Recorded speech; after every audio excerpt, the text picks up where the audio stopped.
Neste sábado, estamos a exatos 2 meses da estreia do épico mais aguardado deste ano, A Odisseia, a adaptação do Christopher Nolan para o poema escrito pelo grego Homero. Enquanto a aventura do guerreiro Odisseu não chega, eu resolvi fazer um ranking de todos os filmes do diretor, do pior, entre aspas, ao melhor.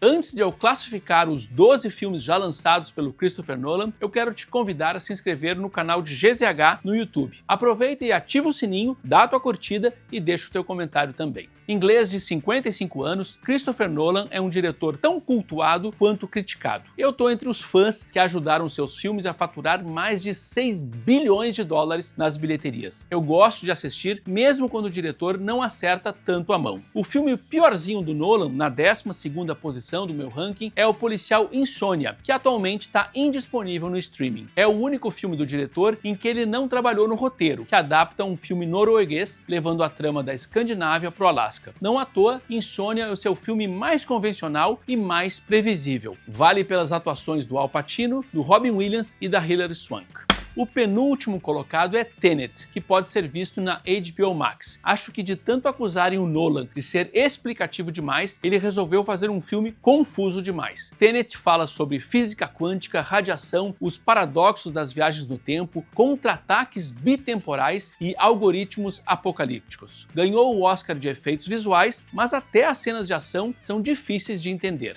Em 10º lugar fica Batman, o Cavaleiro das Trevas Ressurge, que também está no menu da HBO Max. Eu não escondo que chorei 3 vezes quando vi o filme no cinema, mas o tempo realçou os vários problemas de O Cavaleiro das Trevas Ressurge, que vão desde erros bobos de continuidade até as muitas decisões do roteiro que desafiam a mínima lógica, passando pelas mortes indignas, rápidas demais ou simplesmente ridículas de 2 dos personagens principais.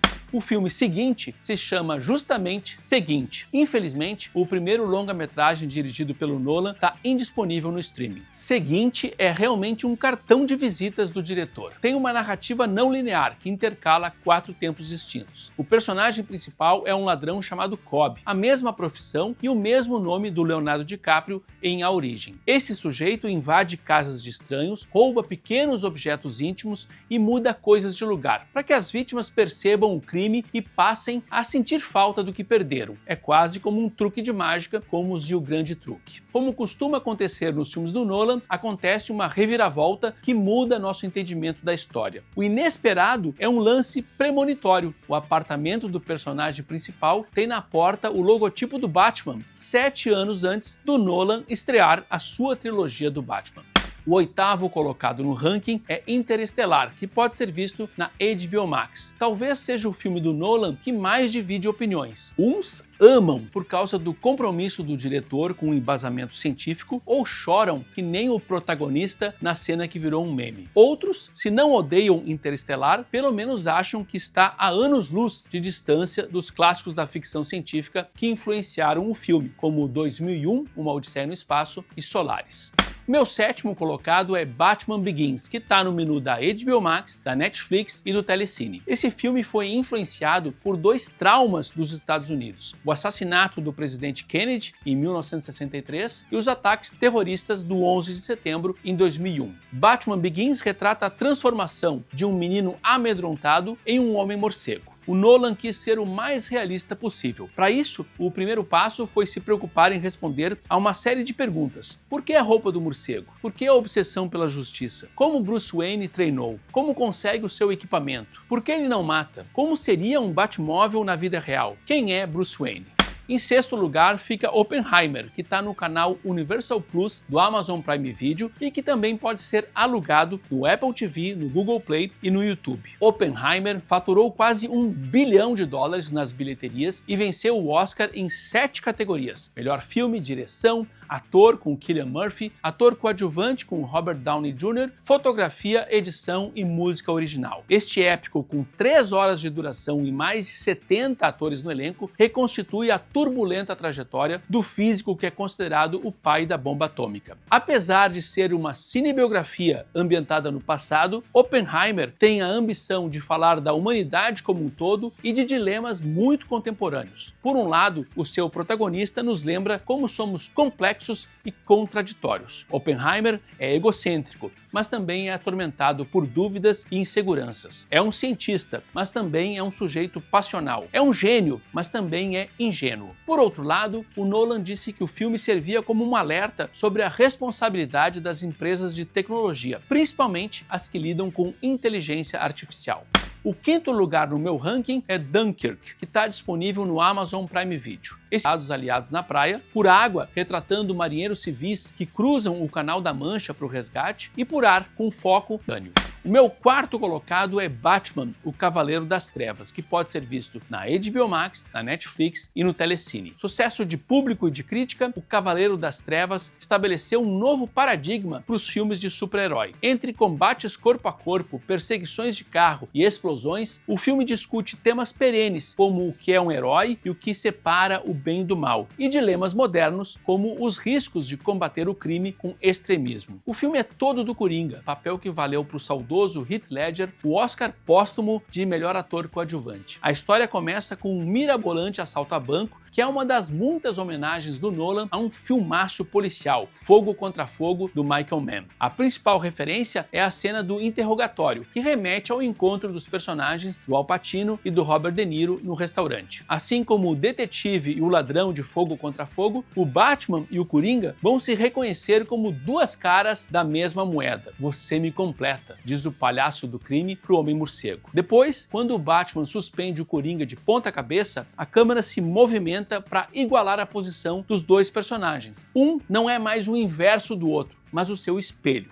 Chegamos ao top 3 do ranking Christopher Nolan. E o terceiro lugar é o inesquecível Amnésia, que pode ser visto no canal Lionsgate Plus do Amazon Prime Video ou alugado no Apple TV, no Google Play e no YouTube. Amnésia rendeu para o Nolan a sua primeira indicação ao Oscar, na categoria de roteiro original, que foi escrito junto com seu irmão, o Jonathan Nolan. Na cena de abertura, uma mão sacode uma foto Polaroid, mas em vez de aparecer a imagem, ela vai desaparecendo. Em seguida, a foto é sugada para dentro da máquina. De um corpo estendido no chão, o sangue reflui e a bala retrocede da cabeça do morto para o revólver empunhado pelo fotógrafo, um ex-agente de seguros que busca vingança pelo estupro e pelo assassinato da esposa. Na noite da sua tragédia, o personagem foi golpeado na cabeça e virou vítima de uma rara desordem cerebral. Ele é incapaz de formar recordações novas. Desconfiado de todos e traído pela própria memória, ele só sobrevive graças às fotos em Polaroid que tira das pessoas e dos lugares, as notas que escreve à mão nessas imagens e em papéis e as tatuagens que faz pelo corpo, o arquivo vivo da morte da esposa. A mágica de Amnésia é misturar o tema do filme, a fabricação e a flexibilidade da memória, com a estrutura narrativa. Depois de cada cena, o Nolan mostra o que aconteceu ligeiramente antes. As surpresas para o público, então, não estão no futuro, mas no passado. A trama é contada do fim para o começo. A sensação é de que estamos recuperando as lembranças aos poucos, como acontece com o protagonista.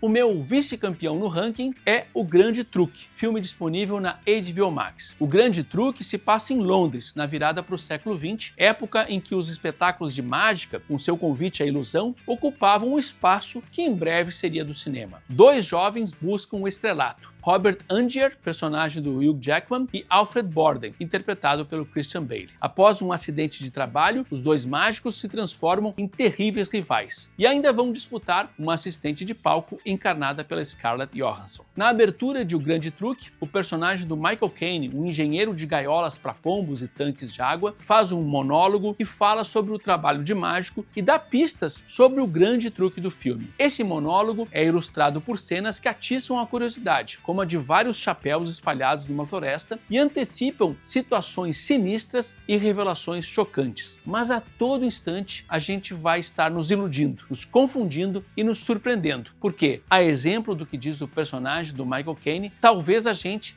não estivesse prestando atenção, talvez a gente não quisesse realmente saber. Eis uma bela metáfora para o cinema em si, onde somos cúmplices dos enganadores. E em primeiro lugar no meu ranking dos filmes do Christopher Nolan está A Origem, que pode ser visto no Amazon Prime Video, na HBO Max e no Telecine. A Origem ganhou o Oscar nas categorias de melhor fotografia, efeitos visuais, edição de som e mixagem de som. E alcançou uma façanha raríssima, conquistou simultaneamente bolsos e cabeças. O filme faturou mais de 800 milhões de dólares nas bilheterias, abordando temas que são um prato cheio para psicanalistas. A interpretação dos sonhos, os arquivos secretos nos escaninhos da mente, as projeções que fazemos de quem nos cerca e de nós mesmos, os pontos de fuga no mundo interior, a engenharia da identidade, a fronteira tênue entre memória e imaginação, os mecanismos de defesa do inconsciente, a culpa que atormenta a consciência, a realidade como uma construção mental. Na trama, o Leonardo DiCaprio encarna o Don Cobb, um ladrão de sonhos. Ele é capaz de penetrar na mente das pessoas enquanto elas estão dormindo para roubar segredos industriais. Mas o personagem acaba recrutado para fazer o oposto, uma inserção, a Inception, no título original, ou seja, plantar uma ideia na cabeça do herdeiro de uma mega corporação. Esse universo onírico não é nada pacífico, tem tiroteios, perseguições e explosões. Projeções tomam a forma de capangas armados e um trem desgovernado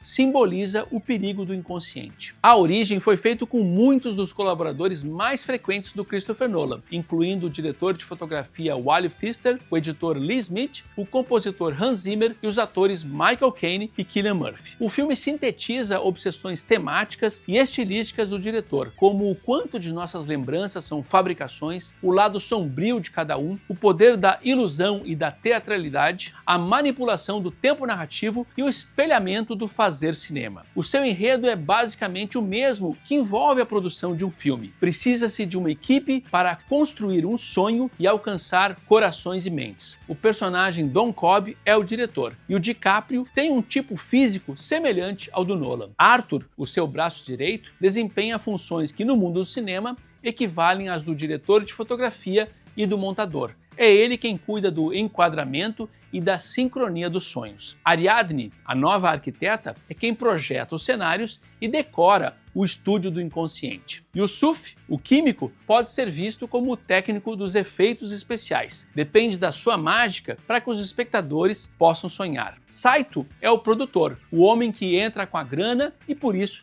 se sente no direito de também entrar em cena. E Ames é exatamente o ator, que encarna um papel para traduzir a razão em conceitos emocionais, ou seja, o cara que precisa cativar o espectador e inserir na sua cabeça e no seu coração uma ideia e um sentimento. E aí, curtiu o meu ranking do Christopher Nolan? Qual é o teu filme preferido? Qual é a tua expectativa para a estreia de A Odisseia? Conta pra gente nos comentários e até o próximo sábado.